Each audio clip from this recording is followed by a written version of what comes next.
Hey, good evening, good morning, whatever time this message get to you. 5 minutes of power on this Thursday.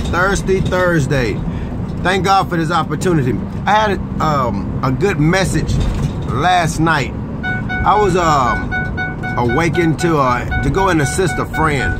In the process of going and helping a friend, I was tired. He told me that he can call AAA, and I was like, okay, you know. Inside of me, I was like, man, go ahead and call AAA. But then something else inside of me was like, man, the dude help you, help him. So whenever we got to where we were going, I had to tow his vehicle. And when I told him to get back here, let me go ahead and pull you, I want to lead him.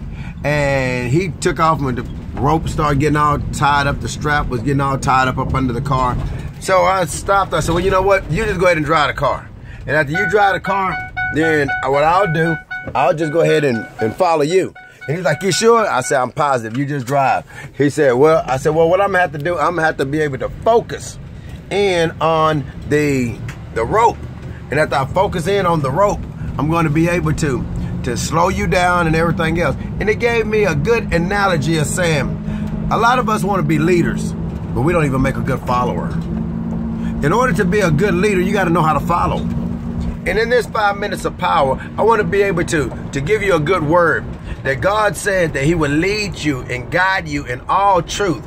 He also said to acknowledge the Lord in all your ways, and he would direct your path. So we need our way to be directed. If we need our path to be enlightened, what we need to do is follow him. That's what Jesus said, follow me. That's the only thing Jesus kept saying, follow me, follow me. In the process of me following, I had to make sure that I had to keep the lines tight. And one of the record truck drivers told us that we were going to get a $1,000 ticket if we were stopped. So I was like, well, let me look at the cops. I couldn't look for the cop because I had to focus in on the line. When I focused in on the line, I had to keep the line tight and had to make sure that everything was right and everything was working effectively. I could not look around. Some of us is looking at problems that are around us. If we continue to keep following Christ and keeping our eyes on the Lord, the good thing about it is God is bigger than any circumstance. You ain't going to be able to see that problem. You're not going to be able to see that situation. You're not going to be able to see that report, that circumstance, because God is bigger.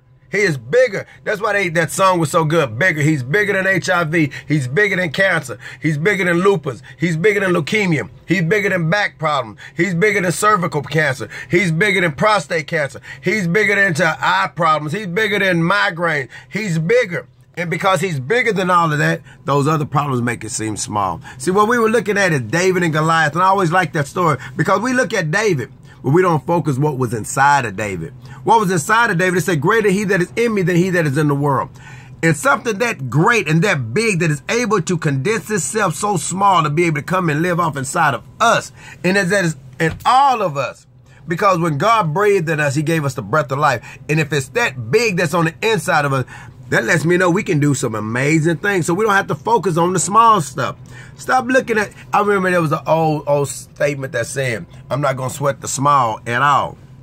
I'm not going to sweat the small at all. So don't sweat the small at all. Don't sweat the small at all because God is bigger than that. When you're focusing on God and you're looking at God, you can't focus on no more problem.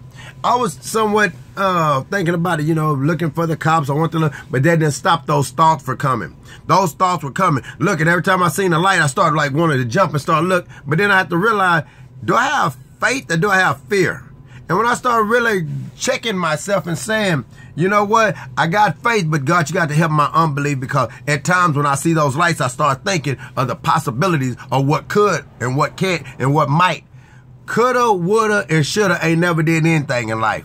But what does do things is the positivity of facts. And what is a fact is Jesus died on the cross to set us free, and he is bigger than any problem you'll ever face. He's bigger than any report that you'll ever get. And I said that to myself. And once I got a report, yeah, okay, now I'm gonna tell you, I looked at a piece of paper and somebody told me some troubling news. And when I looked at it, I'm like, what did you, no. And then start continue. So I had to continue to keep on thinking, you know, as a man thinketh, so is he. So I have to continue to keep on saying, no, I'm not going to let this stop me. Oh, no, I'm not going to think of it like that. I'm going to think on God. And if I focus on God, he's bigger than that situation. And I'll never be able to see that situation because I'm too focused on God. That's what started Jesus to walk on the water. When Peter stepped out there, Peter started looking at the situation and he started sinking. Don't sink. Stay focused. Stay in tune. Stay inclined. You are blessed. You are prosperous. You are God's property. That's my 5 minutes. God bless you.